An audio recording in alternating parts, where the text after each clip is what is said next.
Welcome to Women's Sports Weekly, where women's sports happens every day, and some weeks you get a bonus episode from us. Hi everyone, it's Carolyn.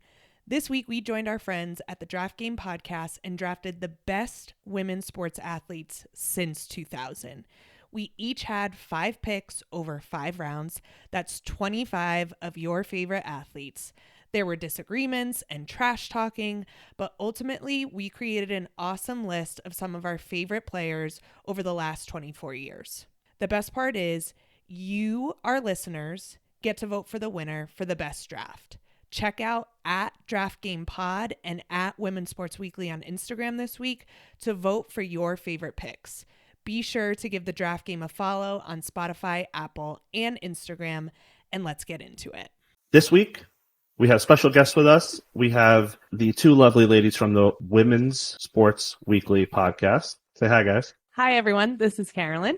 And I'm Danielle. This week, we are drafting the best female athletes since the year 2000, so over the last 24 years. A lot of really great athletes to choose from. When I made my list, I've got like maybe 35, and I had to cut myself off. So I'm excited for this. It's going to be good. I want to ask, this is for all of us. Were you worried that like some athletes just started or possibly ended like in 2002? Did you have 10 years that were spanning a decade? Right.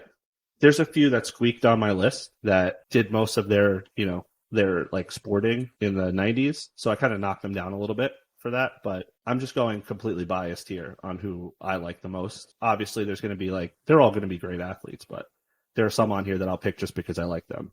Yeah, there were, and I asked Carolyn this today when I was talking to her. I said, when you were doing research, did you find names where I didn't really know who they were, but apparently people like them? I'm going to try not to pick those people. Matt, we talked about this, right? So it's like you have some of those athletes who may have been like the 97, 98, 99. It was like their main part of their career that transitioned to like 2001, 2002 were pioneers to allow some of the people late, like now, have the career that they're having, but also like the people now are also setting the future up for the next generation of female athletes. Yeah, and I feel like these are going to be all arguments we have when we hate someone's pick.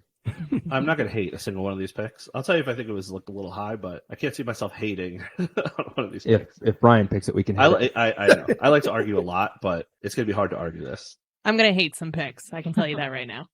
Bring the fire, Carolyn. Bring it. Love it. I feel like I'm going to be the mediator here. Oh, yeah? No, Matt, I think we're going to fight. 90% of our podcast is not the picks. It's us just fighting over our opinions. And then we make a pick, and then we fight for 10 minutes, and we make another pick. Yeah. But you're the experts here. Close. Yeah, I really feel like... Get. I mean, we claim that we're experts, but we're farthest thing from. I feel like a lot of our listeners, when we post this to see who wins, they're going to be like, oh, great, someone else finally, other than Matt, Dave, and Brian. You guys are going to get every single vote because they're probably sick and tired of seeing our takes on everything. Yeah. Well, and we're going to have the best picks. My one cousin who I talked to a lot about our podcast, he was like, you guys have you have topics where we're funny. We have really good conversation, right? We really get into the topic, but he's like, you need a 4th or 5th voice just every once in a while, to really kind of because we are very homogenous. So this, I'm excited for this one. 3 35-year-old white guys. Yeah. See, I wasn't going to go there, but that's fine. Well, you're adding 2 white girls, so we're doing a little bit better, but not by much. We're slowly pushing the boundaries. This is a transition. Okay. Yeah. Should I go into the rules?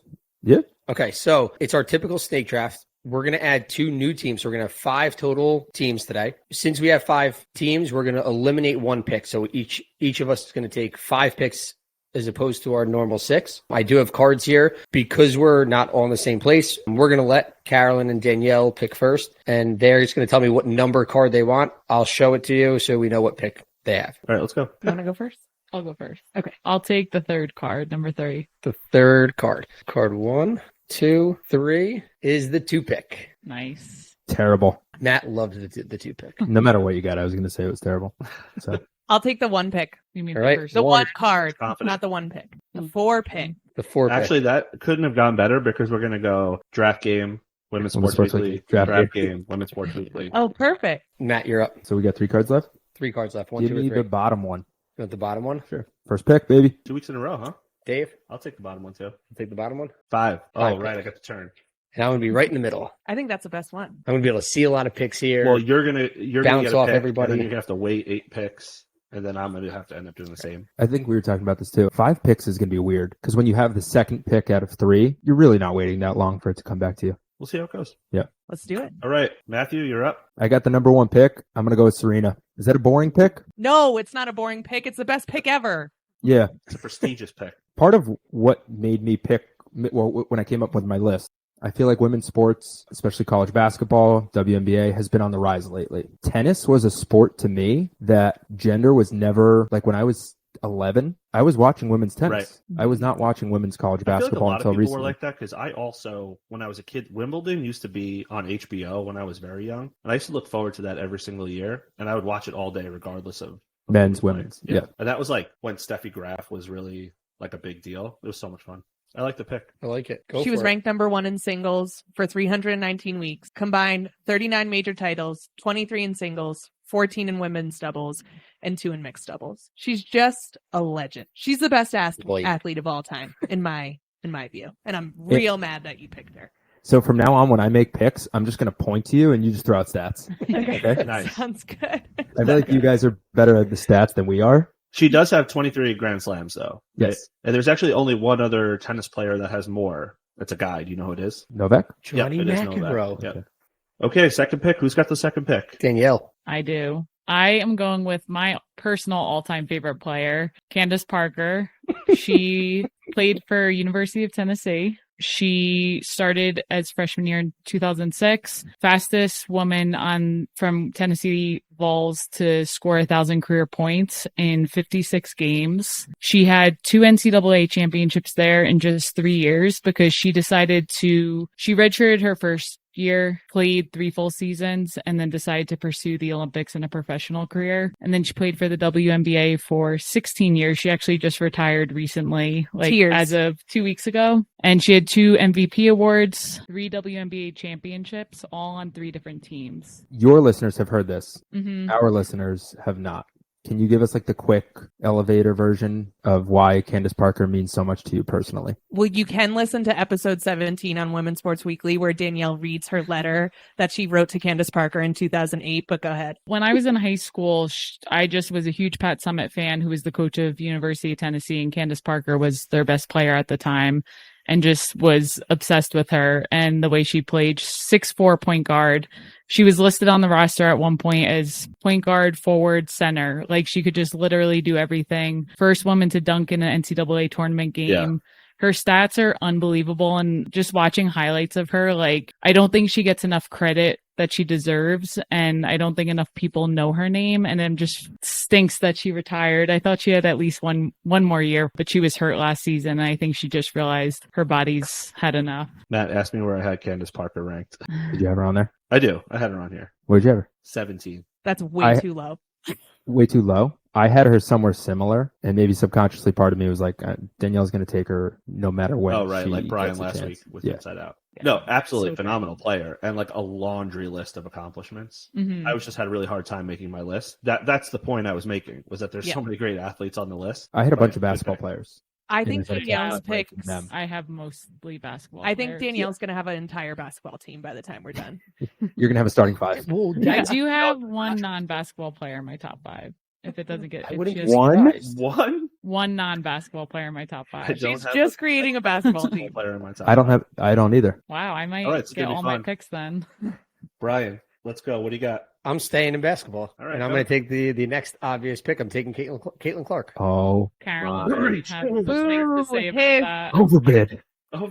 You could say it's an overbid. She's hands down right now the best women's basketball player on the planet. Here's why I think that's a good pick. I feel like in a very short period of time, she has meant more to the game. Now, I know you guys have like a really unique perspective because you have been following women's sports for a long time. She's the reason that a lot of people are into women's sports now. Yeah, Candace Parker has been awesome. But if you walk the streets and said, held 2 pictures up and said, do you know who these people are? There would be way more people that would know Caitlin Clark just because how she's advanced the game more, even though more people should know Candace Parker. It takes a special person, though, right? Like, it couldn't have been and it takes a special timing. Like it couldn't have been Candace Parker. I mean, they weren't playing enough on TV. They Yeah. were barely on TV at the time. Right. Yeah. In 2006, the women's games, it was hard to even find them. Caitlin Clark is white from the Midwest, and people love her. She's easy to love. And I think she is so good. And I think in 10 years, she should be on this list, but she has 0 NCAA championships. She has 0 WNBA championships. She hasn't done it yet. And I know for a fact she probably will, but she hasn't done it yet. So I don't think she could be on this list yet. She does have like 5 threes in a preseason game. That's Yeah, what she might everybody. be the youngest player on the Olympic roster if she makes it this year. They're eyeing Here's her the up. thing, So right? it'll be So- interesting. So here's what I thought was awesome. In the lead up to the WNBA draft, Diana Taurasi was like kind of giving it to her a little bit about like, wait till you get to the WNBA. It's going to be really hard. And she just came and showed out in that first preseason game. Like she totally belongs. She's just a great player. And I think what gets overlooked the most about her is her ability to pass the ball. Yes. Like her vision Great is passer. unreal, right? So she's going to elevate that team. I agree with what Carolyn just said about, like, you know, she hasn't done things yet at the professional level, but she's done everything at the college level, and she's done it in such a dominant fashion too. Like Danielle said, she fell in love with Candace Parker at Tennessee, and she did so many good things in college. Then she had the opportunity yet to do so many things in the WNBA. Yes, Caitlin Clark hasn't had the chance to do it yet because she just got to the WNBA. I almost look at this as like the Jordan effect, where they did stuff, or she did stuff at such a dominant level, at the level that she was at, that she could clearly show she can compete with people at the level above her. Brian took she this pick dominated. because people are going to vote for him because he took Caitlin Clark. It's a I sellout. do think this is How a is that a very sellout? smart pick. I think Right. It's you a are going to smart get a pick. lot of votes. I don't because a think lot we of could people say know who she's she top is. 3 athletes in the past 24 years. I strongly disagree. How many national championships does she have? See, that's the thing. You're going to look at team championships, but then you could go, okay, 2-time AP Player of the Year, 2-time Wooden Award winner, 4-time All-American, 3-time unanimous All-American, She also 4-time ran All for First Team All 47. Big Ten, 3-time Big Ten Player of the Year,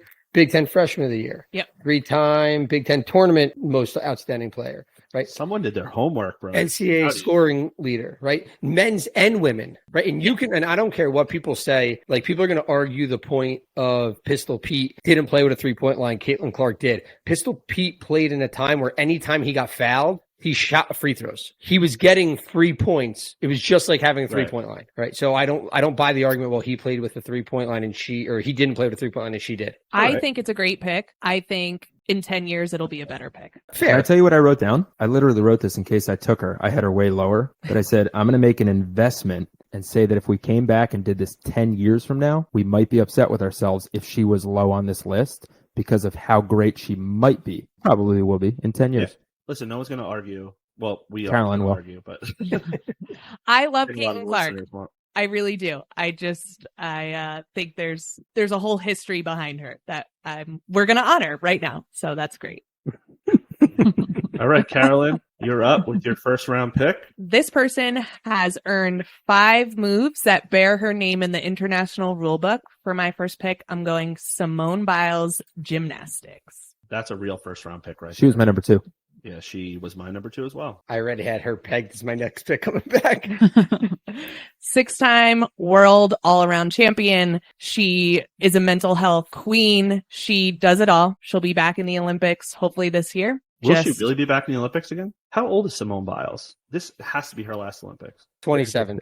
Oh, okay. That's old that's for a not old, gymnast. it's old for- That It's is old for old a for a gymnast. It would be a great story for her to get one last Olympics, and like when Michael Phelps had his last Olympics and he wasn't as dominant, but he still medaled. She's going to try out for the Olympics this year. Great pick. Dave? I have 2 picks here, right? Since we're doing a snake draft, I was kind of hoping Simone Biles was going to fall. I knew there was really a possibility, but with my first pick, I'm going to go with a trailblazer. I'm going with Danica Patrick. That's worse than Caitlin Clark. What are you talking about? That is way Wait, too high for Danica Patrick. Trailblazer? Yes. I don't think she ever won a race. She did. I have it right here. I looked it up. You have it on She's the notebooks? first woman to win an IndyCar race. IndyCar. Right? So not only did she like break through, She never won on NASCAR and the circuit. Yeah, I know. The point is, she was the face, right, of NASCAR, part of NASCAR, right, and then Indy for a while. But I'm taking her more for her importance than her actual like prowess. But to break through such a male-dominated sport, such as racing, right, to be even good enough to be considered in the conversation, and then she did win an IndyCar race, that makes her a no-brainer, right, top 5. Influential, important. Trailblazer. No stats to back it up.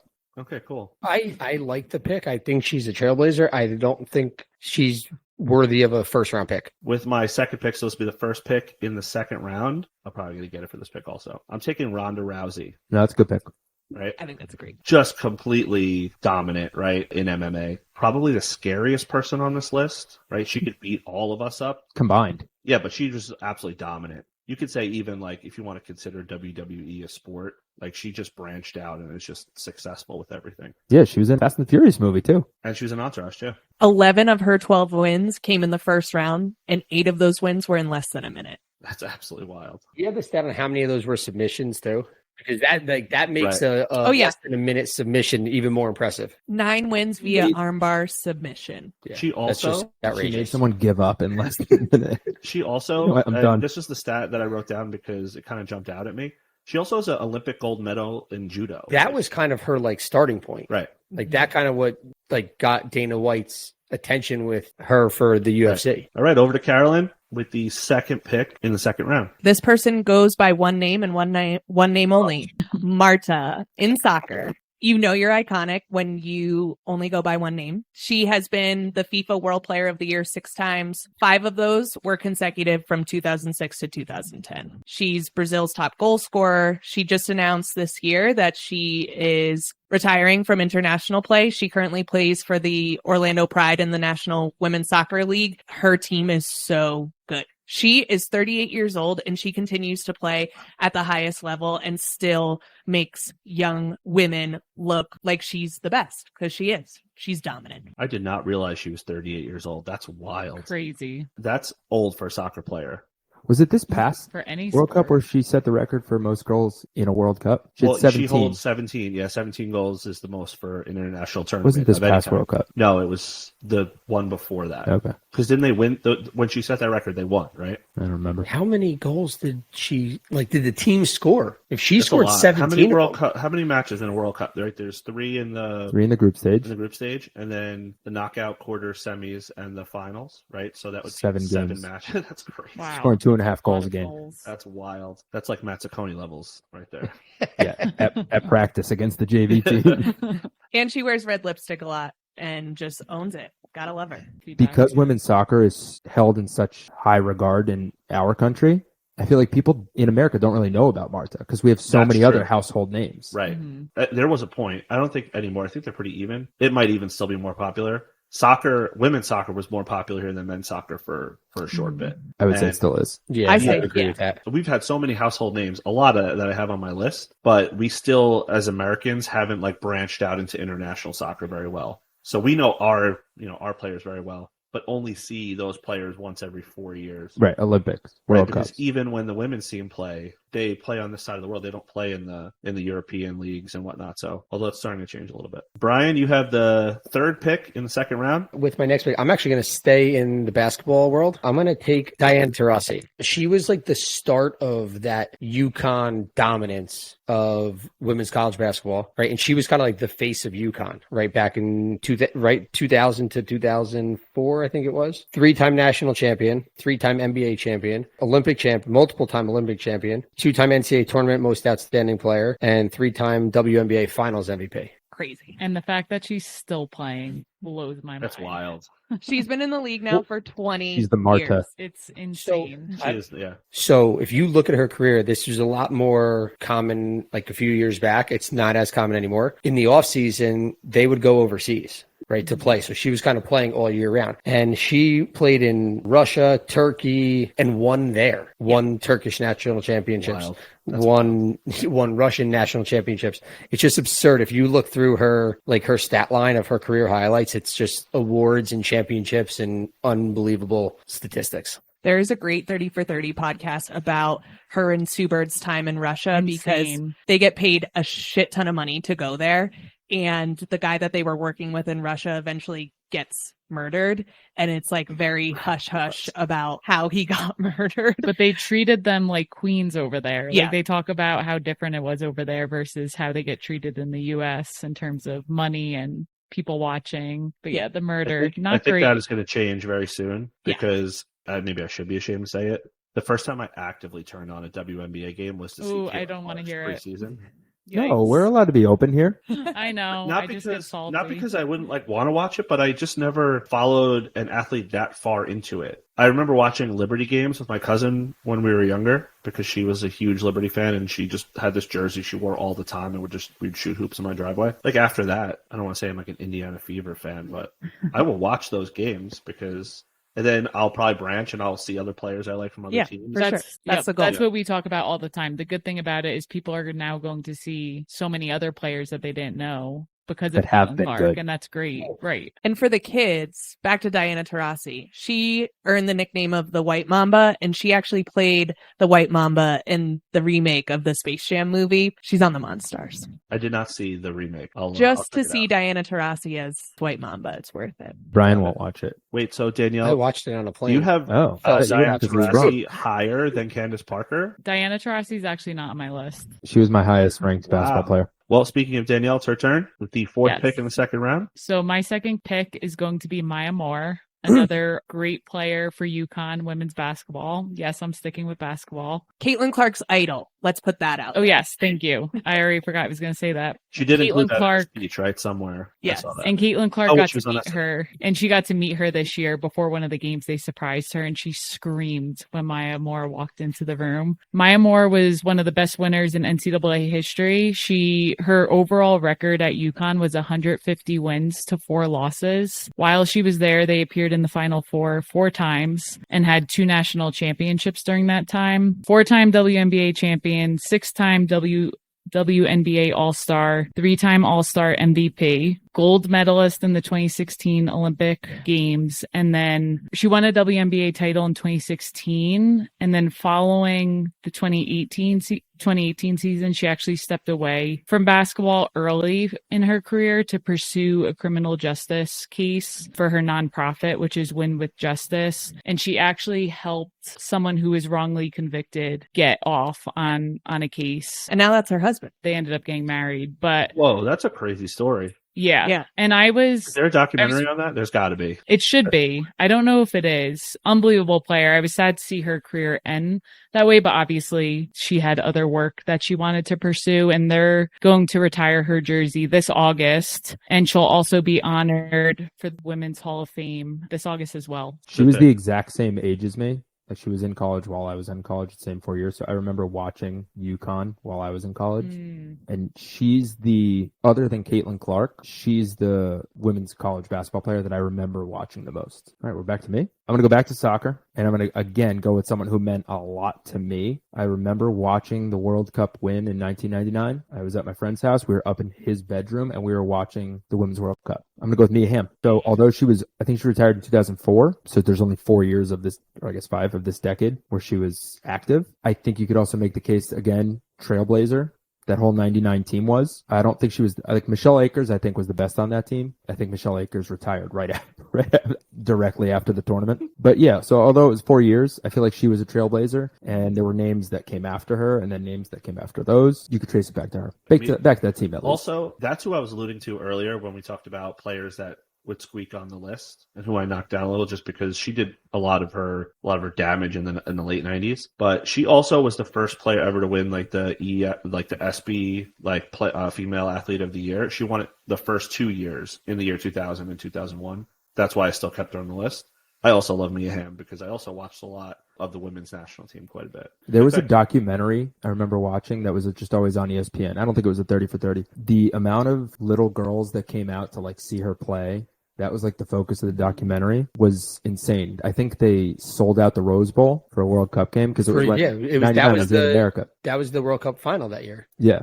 And they sold it out. Also make the case that the U.S. women's soccer program wouldn't be what they are today because every single one of those players, especially as we reached 2010, they all were my favorite player was Mia Hamm. Yeah. And I picked up a soccer ball or I dedicated more of my time to it because of her. Mm-hmm. Right. I mean, Alex Morgan has said that a million times. And I think she gave shorter women, smaller women, a lot of hope. And because they were if she can do it, I can do it. I also love that era of soccer where the jerseys were baggy So when you Yeah. see those still shots from the 90s, you see like the wind kind of blowing the jersey. I don't know why. Somehow makes her look even smaller because she's just Yeah. swimming in it. Swimming in her uniform.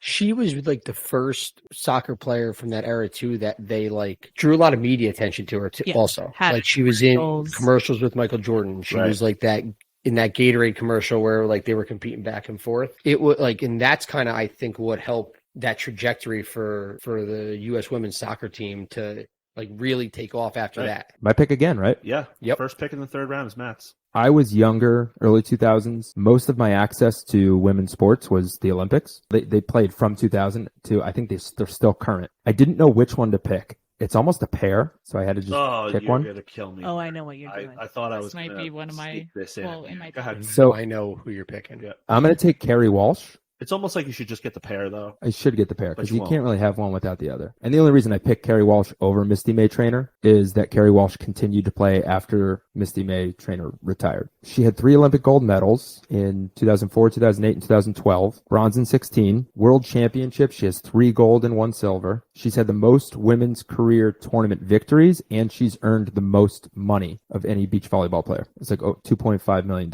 She won 112 consecutive matches and 19 straight tournaments from 2007 to 2008. During that run, they only lost 1 set in that entire run. That's that they had. incredible. Which is wild because beach volleyball is probably one of the most like physically demanding sports. When you watch it, it's just like you get tired for the athletes. How are you as you're watching jumping? it. Yeah, it's crazy, and they were always just so dominant. They were so much fun to watch. Again, those were 2 names in women's sports in the early 2000s that an 11 or 12-year-old kid knew because every time the Olympics came around, I was like, oh, they're going to win gold. We talked about the deserted island. I was thinking about different sports and different athletes, and I had both of them on my list too. If someone says to you beach volleyball, what names come to mind? There's only It's 2. only 2, right? So Right. that just shows Right, the right. impact that they had on that sport. That's a solid 1, 2, 3 right there. Okay, we're over to Danielle with the second pick in the third round. Now you're going to take a small forward.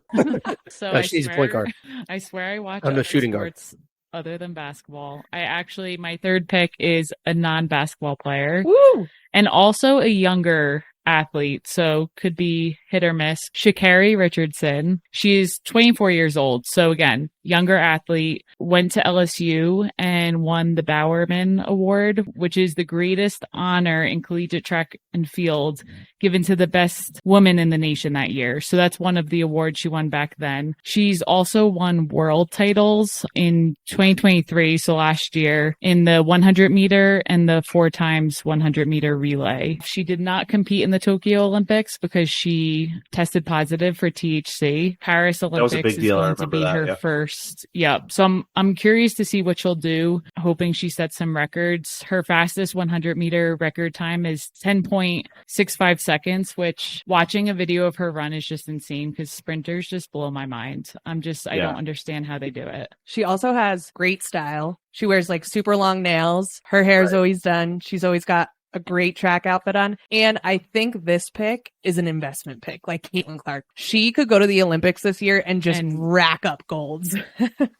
And break records. Which is so wild because I remember leading up to the last Olympics when that news broke, it was like shocking, but also I thought to myself, like, who cares? Like, I know. It's that's not a like now performance enhancing drug.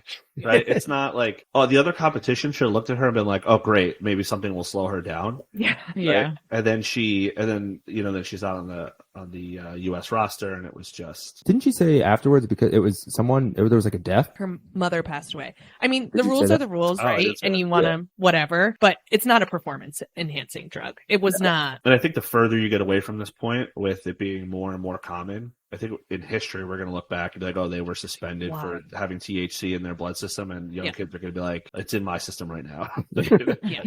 It's like the same that's happening with NIL deals. Who's the Heisman Trophy that just got his Heisman back? Yeah, Reggie Reggie Bush. Bush. Oh, Reggie Bush. Reggie Bush. Yeah. It's going to be that same thing where you're like 10 years from now, we're going to be like, we should probably give some restitution to these people that we Right. treated It'll be so the same poorly. thing when Pete Rose eventually gets in the Hall of Fame, Mhm. because right now, if you were like oh, well, he was betting. And like, oh, everybody bets, right? That's just Mhm. commonplace now. So, Yes, so excited Good to for see I what she does in I love Paris. that pick there. I had her on my list too. Brian, you have the third pick in the third round. What do you got? I'm finally gonna go away from basketball here. When I was doing my research on some of her stats, I consider her like the Taylor Swift of soccer. That's a bold statement, but And also that's I have no idea what I wonder what that means.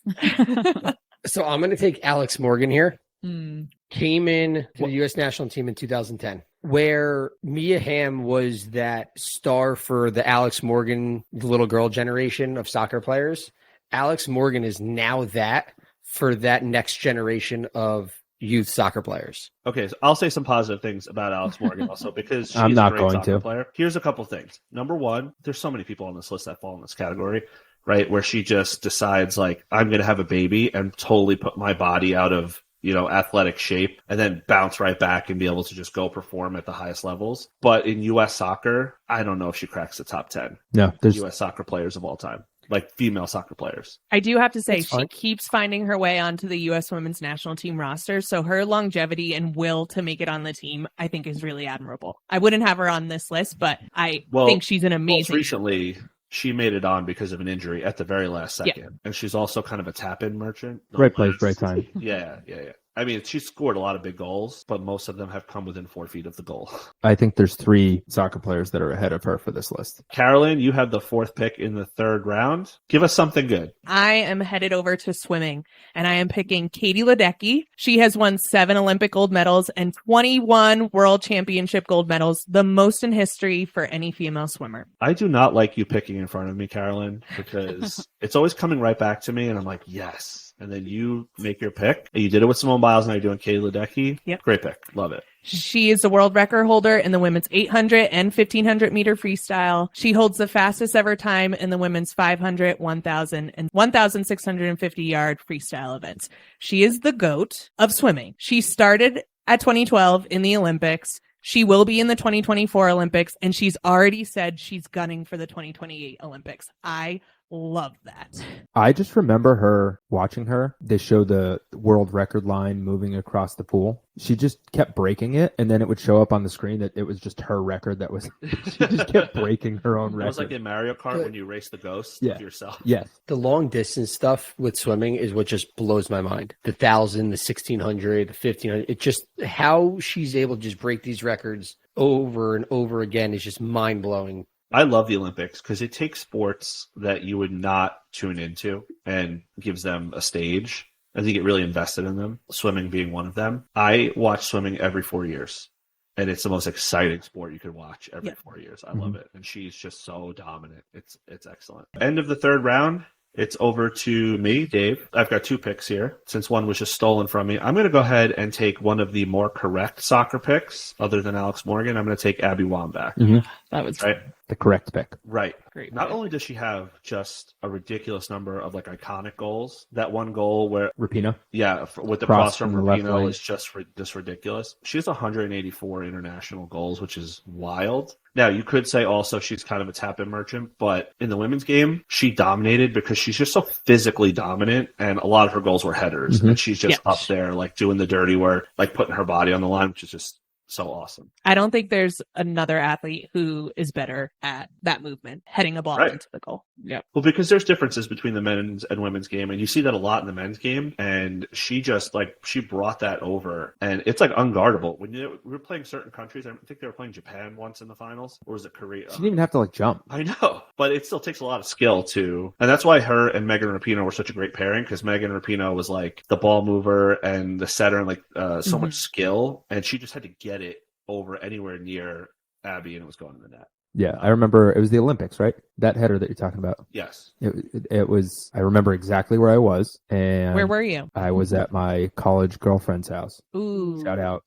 Actually, she definitely does not listen to this podcast. Go ahead, shout her out on Mother's Day. No, we were down at her parents' house, and she played soccer in college, and we were watching the game at her parents' house in her living room, and we were going nuts. And I could picture that goal. I don't know if I've even seen that many highlights of it. I just really remember it was from the top of the screen. They were going to the right. She cut it back. She whipped in a ball. Wambach was there to head There it are in. 2 goals in U.S. soccer that I still sometimes, like when I'm bored on YouTube, go back and watch. That's one of them. And the other one is the outlet from Tim Howard down the line across Clint Dempsey back to Landon Donovan. 2010 World Cup. Just so great. They still give me chills. Just like when the Olympics roll around this summer, how many times are we going to see those clips of Michael Phelps and what's the other guy's name? Ryan Lochte. Ryan Lochte, right? You know, cheering on that 4x4 relay, which is just awesome. Just nothing but wholesome YouTube videos for me.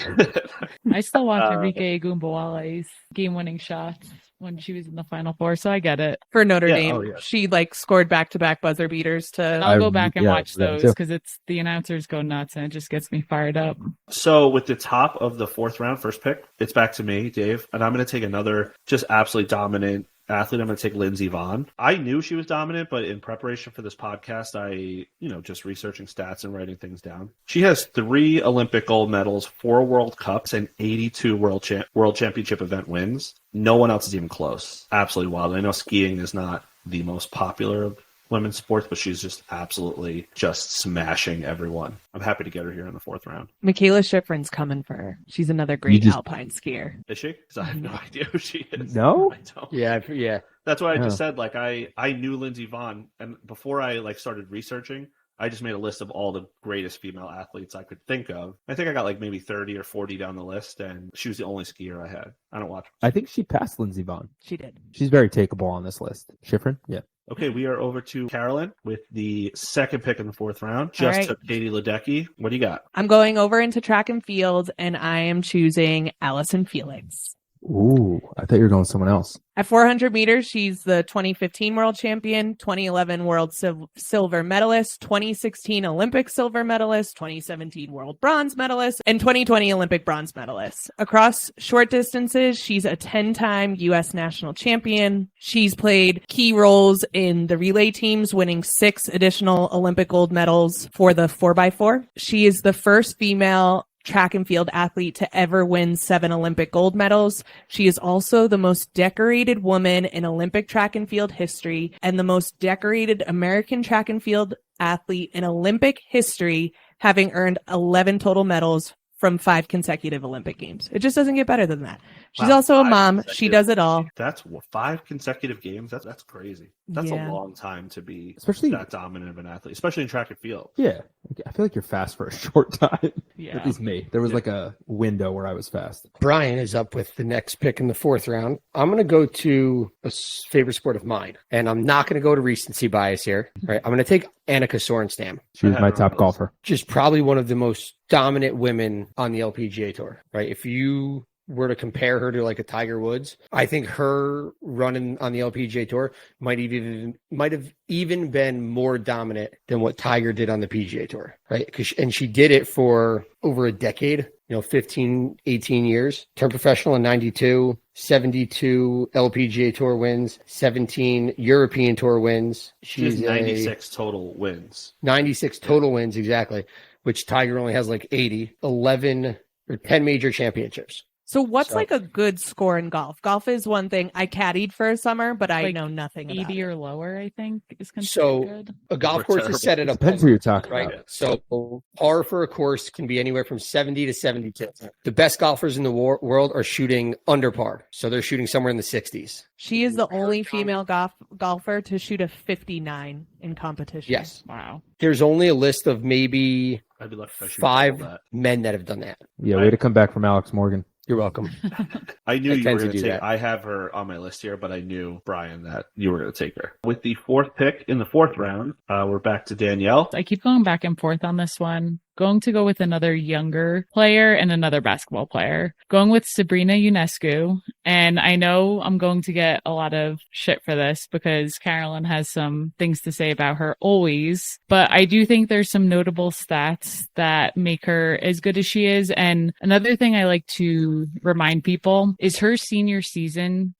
She could have won a national championship that year. I really think that they had a team that could have done it, but it got cut short by COVID. That was the year that the tournament just completely shut down. So she didn't really get a chance that year, but just a few highlights from college career and current WNBA career. She's the only NCAA player, male or female in history, to collect 2,000 points, 1,000 rebounds, 1,000 assists. She had a ton of triple doubles throughout her career. So 26, which is the record holder for NCAA men or women. And Oregon is 26-0 in all the games that she had triple doubles. So every time she had a triple double, they also won. In the WNBA, the first player to record a triple double in less than 3 quarters.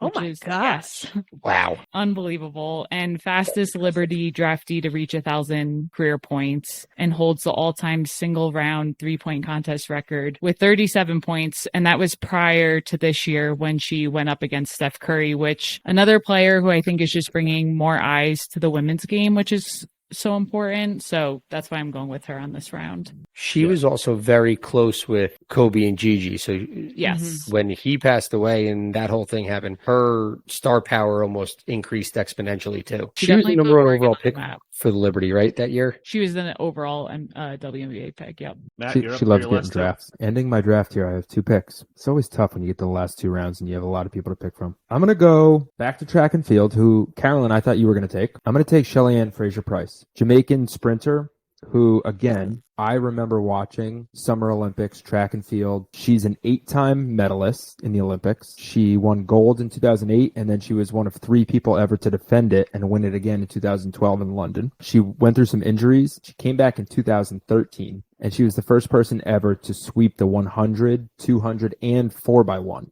in the same world championships. When I was coming up with my list, it was easy to come up with American athletes, and I didn't have too many that were non-American. She was one that just kept jumping out at me, and I was like, I remember her running, I remember her sprinting, I remember her. She was like the Usain Bolt, where she just kept winning. I had her ranked pretty high on my list, so I'm pretty pumped to get her in the 4th round. I don't think track and field athletes get enough credit. I think it's the same thing. You watch them once every 4 years. You're amazed by what they can do with their bodies. And then we don't hear about them for 4 years and then they come back. So I love it. I like it. There's no arguments with that pick. Who are you going to end your draft with? I'm going to go with another sport that I think doesn't get the attention that it deserves, especially because of professionally, there's nothing that we see. Softball player, Kat Osterman. Is this for your wife? I guess a little bit. So first of all, she went to Texas. She played at Texas, and then she played for Team USA for a while. And unfortunately, again, we're not going to see anything after that. Listen to this. This is her high school senior season. Cypress Springs High School. I don't know where that's at. She finished this season 20-4. Her ERA was 0.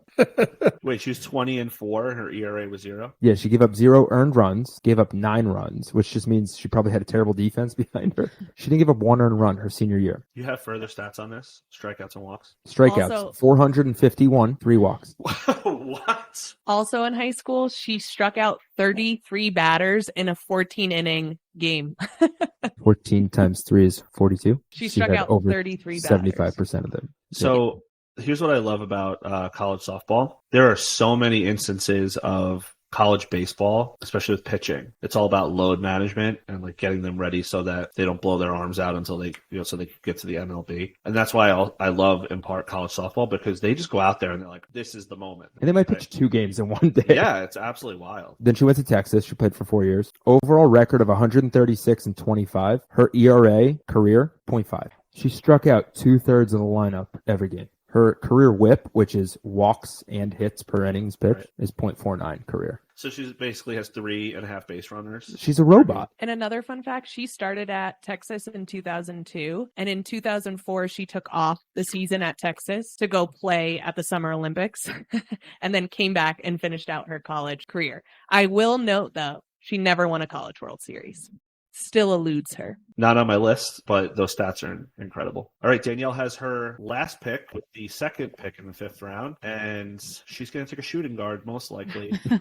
I will say this. I'm confident in saying this right now. I don't care who Brian, Carolyn, or myself pick. If we put these groups of female athletes in teams of 5, Danielle's team is winning a pickup game every single time. Basketball. It's going to be four basketball players and Sha'Carri Richardson, right? Running up and down. People down the Right. court. I might have like, to take flying another down the basketball court, player just to right? compete. Sha'Carri Richardson's just cherry picking down.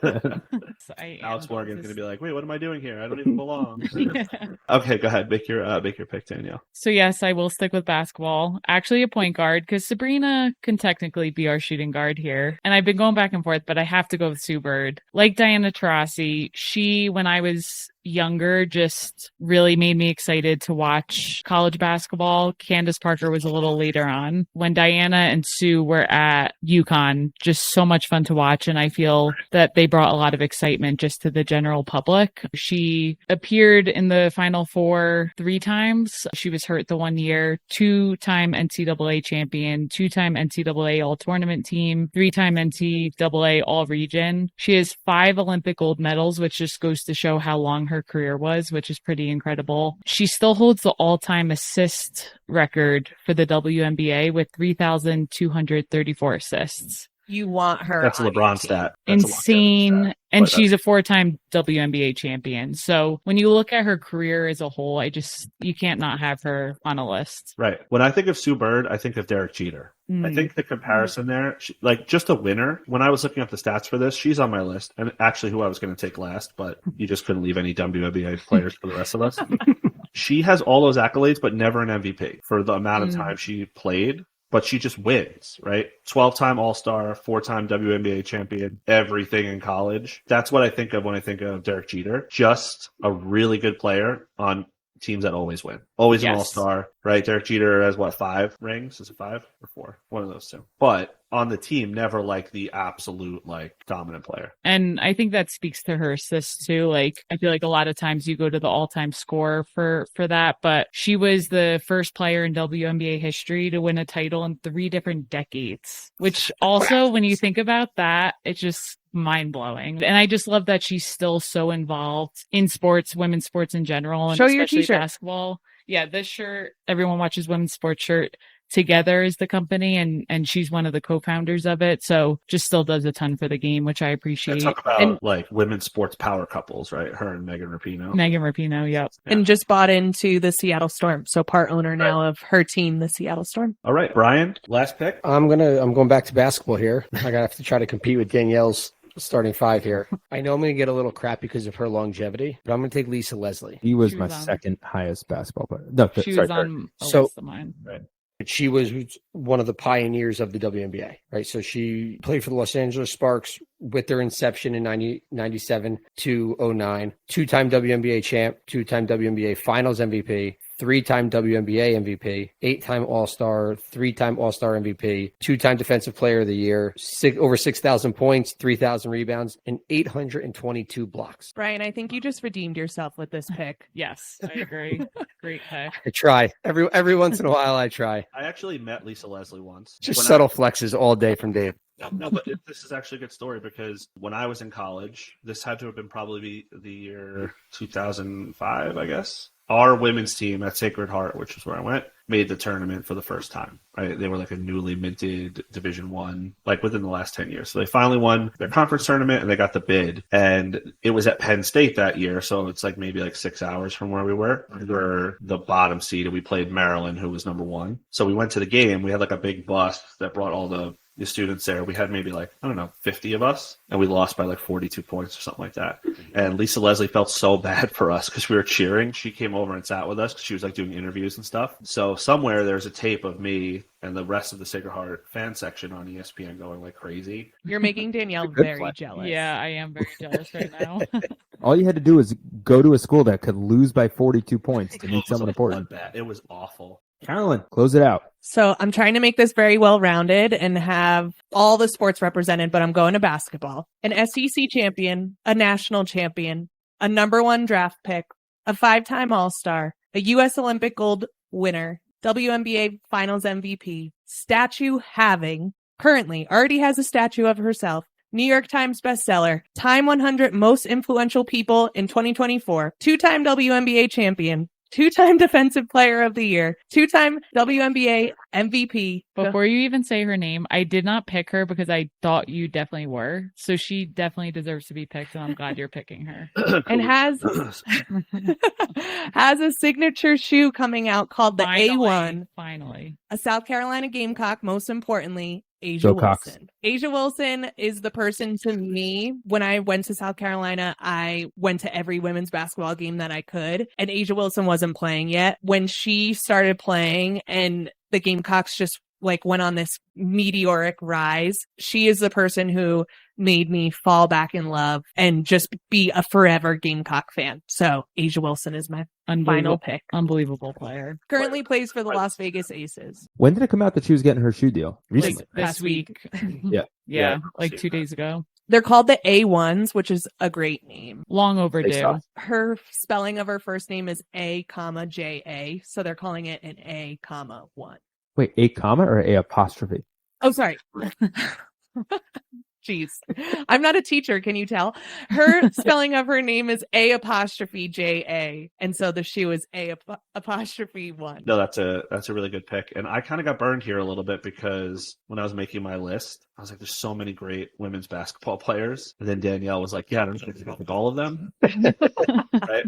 So I'm actually going to pivot because I said to myself going into the draft, I'm going to leave basketball for last because I would be able to get who I want. And now I'm looking at who's left and the other athletes. So I'm probably going to be the only person that doesn't have a basketball I don't player. either. Oh, you don't either? I'm going to take Michelle Kwan. I feel like if figure skating on here is not represented, that would kind of be a crime because it's another one of those Olympic sports that we only care about every 4 years. But she had a really great career. She won 5 world championships, 9 United States championships. She has 2 Olympic medals, was one of the athletes that really brought, because you know how every Olympics there's like 2 or 3 athletes that really make a name for themselves and go crazy, and she was that in the early 2000s. I think that's a great pick. I wanted to go back to gymnastics, but I was kind of picking between like Allie Raisman and Nastia Lukin and to like a lesser extent Shawn Johnson. But they're all so far below Simone Biles that it kind of like Simone Biles existing makes them not as great, even though they all won like all around gold medals and